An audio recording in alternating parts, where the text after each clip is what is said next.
mwe muddaawo ne mugamba nti omusajja simanya biki omukyala yagenda mu maaso n'okugamba nti mubadde mugamba mutya. Eddy Kenzo Musuuza yafunye akaana akapya Kanyarwanda bakayita Muheto on shoot divine. Kalina figa, kalabika bulungi, kali so beautiful, kalina sente. Okwegamba Haji bwe yatugamba nti alina obwana nga buna ana kibutuufu kyayogera kituufu. Akaana kano tekamanyi Rema, akaana kano kalungi kalinga kamodo katabu nnyo. Ekinewunyisa bali mu competition ne musajja mukulu amanyikiddwa nga Sasha Vibes, video director bamuyita nshuti. Kenzo yasaze kuba nti obuli agenda Rwanda yasobola okuba nti afuna omukyala namba limoja ba namba 2 ba namba 3 ba namba mmeka kuba yatugamba ye abakyala alinanga ana alinga Diamond Platnumz yagenda Tanzania najjayo akantu, Uganda yajjayo akantu, ali Rwanda, Kenya nayo alinayo akantu. Kwegamba tujja kutuusaako amawulire nga begatambula. Omukutu guli gumu gwa Uganda Mukamooli bampita Ntambi Jimso nga bulijjo mwebale kuba nti mutambula naffe mpola mpola. Yes, this video is sponsored by SBM mpola mpola company ekolera ekutuusako ebisiga ebyomulembe nga skini yo oba oliawo yeesiba skini yo ekwata tinaba kuba nti eterera mpola mpola ate nga oyagala okuwunya obulungi balina obwoba fumes agogata n'ebikozesebwa ebyomulembe ddala. Producer so kompe bakyali baffe aba SBM tusobole okuba nti tukomawo nateera straight away. SBM House of Fragrance. We deal in all types of fragrance, mists, lotions, creams, shower gels, face and body oil perfumes.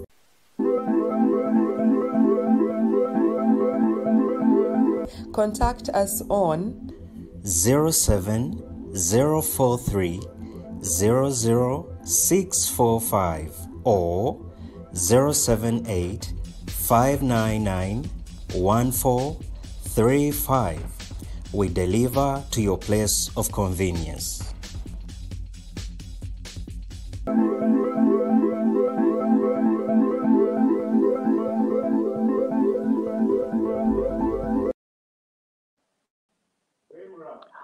Tusimbudde omwaka gwe guno ogw'okuba nti tukola ebyafaayo. Eddy Kenzo Musuuza agenda mu maaso n'okuba nti oba oliawo asabulira ddala n'okuba nti akola ebintu eby'enjawulo ebisobola okuba nti bifuulira ddala omusajja. Era nga wetwogerera Eddy Kenzo Musuuza ebintu by'obuwulu yabikooyedde ddala kusalawo okuba nti oba oliawo agenda mu maaso n'okuba nti anoonya omuntu asobola okuba nti amufumbira ettooke n'omukyala asobola okuba nti amuzaalira abaana kugata omukyala asobola okuba nti amugattako mpola mpola nga bwe bagamba nti ekiteezaala tekyala. Kenzo ayagala kuba nti azaalira ddala obwana obulungi obusobola okuba nti butuukagana n'omutindo. Wetwogerera musajja mukulu amanyikiddwa nga Eddy Kenzo Musuuza yasobodde okuba nti agenda e Rwanda n'anoonya omukyala gwasobola okuba nti oba oliawo atuula n'okuba nti aconcentratinga naye. Ganono amawulire tegannaba kuba nti gafulumako wantu walala wonna. Tosobola kuba nti gino ogasanga wantu walala wonna okujjako ku Uganda Mukamooli we twasobodde okuba nti tutambula n'okuba nti tunoonyereza okumanya kituufu Kenzo kyaliko nga musajja mukulu akyali ettake.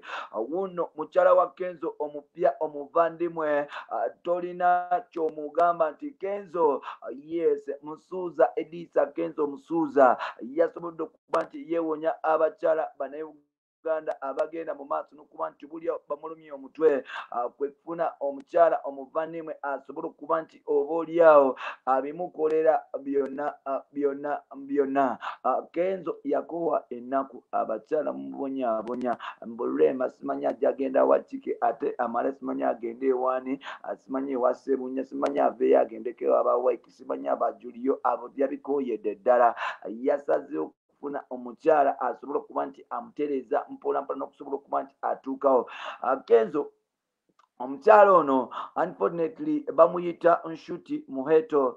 Yes divine omukyala ono munyarwanda mpola mpola I think yaliko kamodo oba Miss Rwanda by 2012 I think I don't remember. Naye ono omukyala yes omukyala ogulaba mulungi okwegamba ono omukyala oyinza okulowooza muganda wa Sheila Gashumba katono bulungi naye ko kali more beautiful than Sheila Gashumba nti ko kalina amafiga kalina amaheight gamalayo mpola mpola kalungi nga bw'okalaba awo akakyala kamalayo kalina ettutu bannange tekanaba nti kazaalako kye kisinga obukulu kalina ettutu lyonna liyimiridde kalina akafeesi ke konna kali kunnakyo omubiri gwako gwego tolina kyokagamba konna kavandimwe konna kwegamba ne Hollywood akamulina mutukirivu ddala.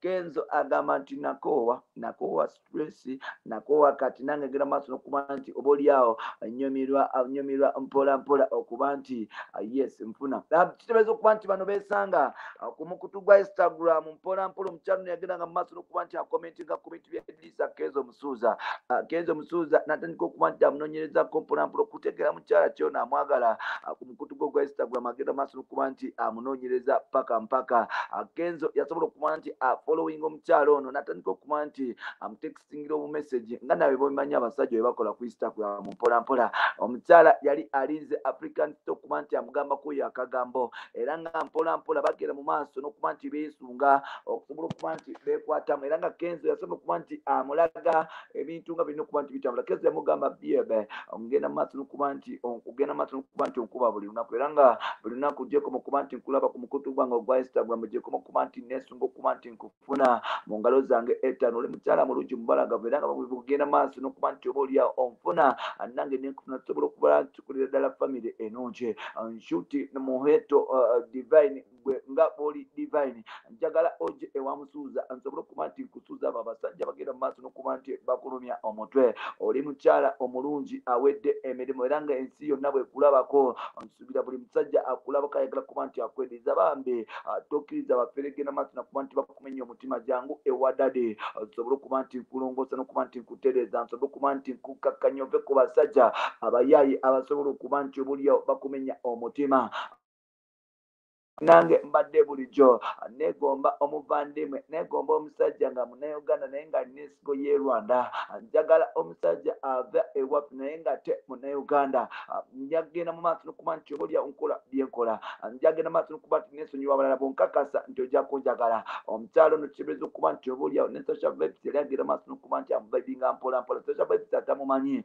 ono video director aze akola video za Kenzo aze akola video za Bebe Kulu era nga oba oliawo abasere bisinga akola nnyo byebekulu ono video director akola video za Parasa akoze video nyingi Asasha vibes oba oliawo babadde mu competition ne Eddy Kenzo Musuuza naye nga ate unfortunately omusajja mukulu amanyikiddwa nga Musuuza oba oliawo yasobola okuba nti taking over n'okusobola okuba nti ayediza omukyala ono mpola mpola ono omuwala yes muheto yasaze okuba nti adropinga abantu abalala bonna nasigaza Musuuza recently abadde talinaawo ng'ali singo talina agamba nga ba ex be bonna baamulya ba Rema bonna baamulya si bafa oyo abadde tamanyi Sasha vibes yoyo musajja amanyikiddwa nga video director babadde bali mu competition babadde bavuganya ku mukyala amanyikiddwa nga Muheto ne Kenzo omukyala yasaze okuba nti aleka video director asobola okuba nti aconcentratinga n'omuyimbi oba oliawo Uncle Abniga alina omukwano ogujjudde asobola okuba nti amutuusaako kyamutuusaako n'okuba nti oba oliawo amwagalanga ebiriyo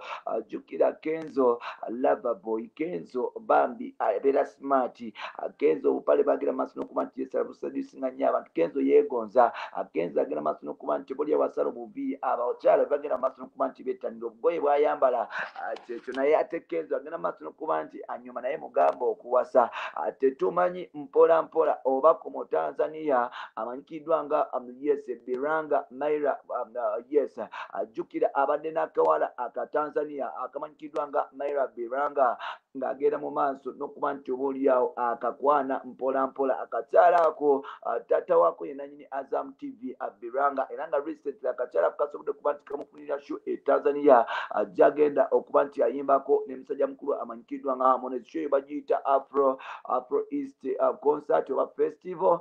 Kuliko Eddy Kenzo Musuza, kuliko Atal Brown, kuliko yes, kuliko Rosary, kuliko yes, Harmonize n'abasigaddeyo bonna. Oyo mukyala bamuyita Mera Biranga. Kenzo bwe yabadde agenda mu maaso n'okuba nti adetinga, era tubadde tulowooza nti obulyawo anytime from now Kenzo ajja agenda mu maaso n'okuba nti atulaga oyo mukyala nti yali officially mu maka. Wabula ng'ate yadde nga bikyaliwo ebityo mpola mpola mu kukola research twasobodde okuba nti tugwa ku bakyala ab'enjawulo Kenzo bagenda mu maaso n'okuba nti aperereza, era nga wetwogerera nshuti obaolyawo yagenda mu maaso n'okuba nti alya mu bane akendo. Omuwala yeetega okumanya nga yeetega nshuti, okumanya nga yeetega okumanya nga Kenzo yamutegeera bya ddala. Yasobola okuba nti amufollowinga ne ku mukutu gwe gwa Instagram nti amufollowinga boogera okumba ekimekinga so special. Oyo muwala bw'omutunulako bw'ati olaba malayika ewedde emirimu, bambi kawala kalungi, kawala kato kalina akabiri ke kakabiri konna bw'katunulira kagonda kamodo portable size. Nsubira bintu byonna obiraba nti akawala kaddala, akawala kaddala. Nsubira okalaba nti kyekyo kali ku maanyi, okakwatako bwoti n'ogamba nti sibwe bw'obwana obutono, okakwatako bwoti n'ogamba nti yes, kakwata ku left nga kagenda, okaza ku right nga kagenda.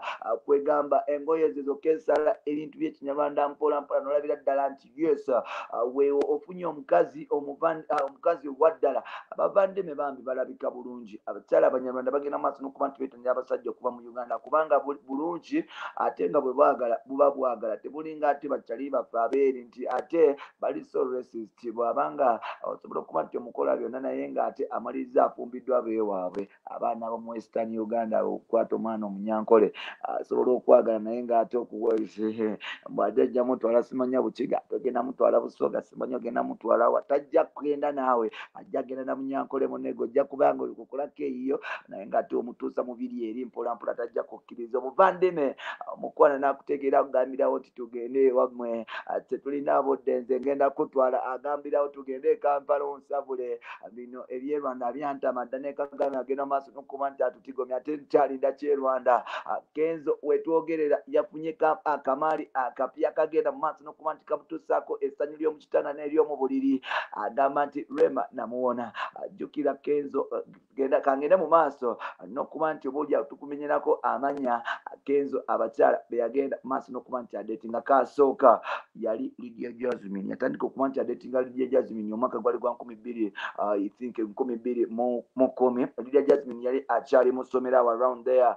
So Kenzo yagenda mu maaso n'okuba nti adeetinga Lydia Jasmine nga bakyali ku ssomero, n'agenda mu maaso n'okuba nti amudeetinga from 2009, 2010, 11, 12, 13 awo 12, 13. Ate munnaffe Lydia Jasmine n'atandika okuba nti ayimba mpola mpola naye nga tanabagifula bulungi. Laba Kenzo bw'agenda mu maaso n'okuba nti alaba mukyala mukulu amanyikiddwa nga Rema Namakula, era nga Rema yasobola okuba nti anyakulako Lydia Jasmine omusajja. Kenzo n'asobola okuba nti adda ewa Lydia Jasmine, ewa Lydia Jasmine n'akurosinga ewa Rema Namakula, era nga yogayoga yasobola okubeera ne Rema Namakula emyaka 6, n'amutimbula eggwako n'amugyamu omwana amanyikiddwa nga Amao Musuza. Kenzo yogayoga n'afuna omwana, tewayise kabanga n'amuta. Before after that jukira ali ne Rema Namakula yagenda nga mu maaso n'okuba nti ayagalako ate mukwano gwa Rema nfanfe amanyikiddwa nga Evelyn Namulondo nti Kenzo yasobola okuba nti amugulira ne muroka empya.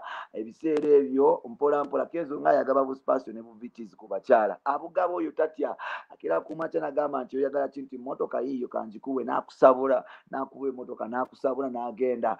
Kenzo n'ayagalako mukwano gwa Rema amanyikiddwa nga Evelyn Namulondo, n'avaayo mpola mpola. Yogayoga asobola okuba nti akwata mukyala mukulu amanyikiddwa nga Pia Pound, n'agamba nti Pia wagwani, era nga baaliko nga bekijja mpola mpola nga kukuta ebbanga lyonna mpola mpola. N'asobola okuba nti buli abatuuka kwe batuuka ekyabalemesa obuli Rema Namakula yasobola okuba nti akuba emmeeza ebiseera ebyo, n'agamba nti uyu mukyala simwagala biki ebyo.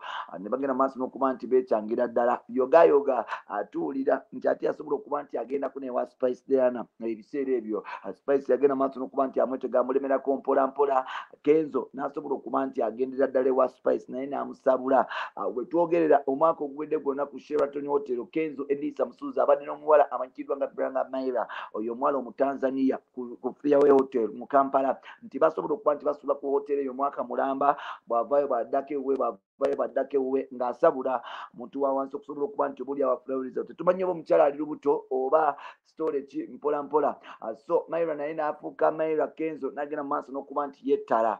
Kati ssaawa zino we twogerera omuvubuka yasobola okuba nti akyusa system, yasobola okuba nti alaba ab'e Kenya, yasobola okuba nti alaba ab'e Rwanda, yasobola okuba nti alaba ab'e Burundi, ensi ez'enjalo. Kati ssaawa zino Kenzo yasobola okuba nti akyusa system. Akawala yafunye kato nnyo, bakayita ka Muheto, yes shoot divine. Akawala ako kagenda mu maaso n'okuba nti kasuza ku Eddy Kenzo ku tebuche, kagenda mu maaso n'okuba nti obuliawo kamuvuga speed, kagenda mu maaso n'okuba nti kamulaga n'okumulambuza ebyalo wano mpaka Nairobi Kenya, kagenda mu maaso n'okuba nti kamulaga ensi, kamutambuza naye nga saako gye kamutambulizamu ku kampasi y'akakawala just eri wansi awo kantu katono nnyo, kagenda mu maaso n'okuba nti yeetoolola. Kenzo buli lwagendayo bw'ati n'asima, anti bakuyita kusima, buli lwagenda mu maaso bw'ati n'asima nabunya y'akakawala ng'akaana kamutambuza amawanga, kamutambuza amawanga, kamututte Dubai, kamututte London, kamututte Noi, kamututte wa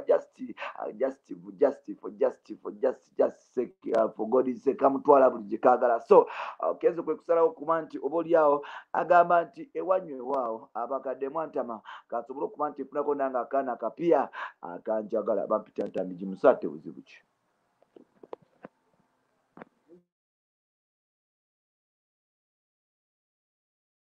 SBM House of Fragrance. We deal in all types of fragrance, mists, lotions, creams, shower gels, face and body oil perfumes.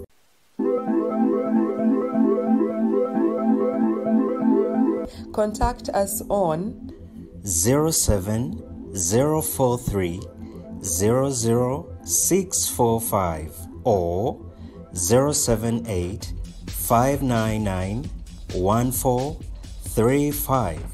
We deliver to your place of convenience.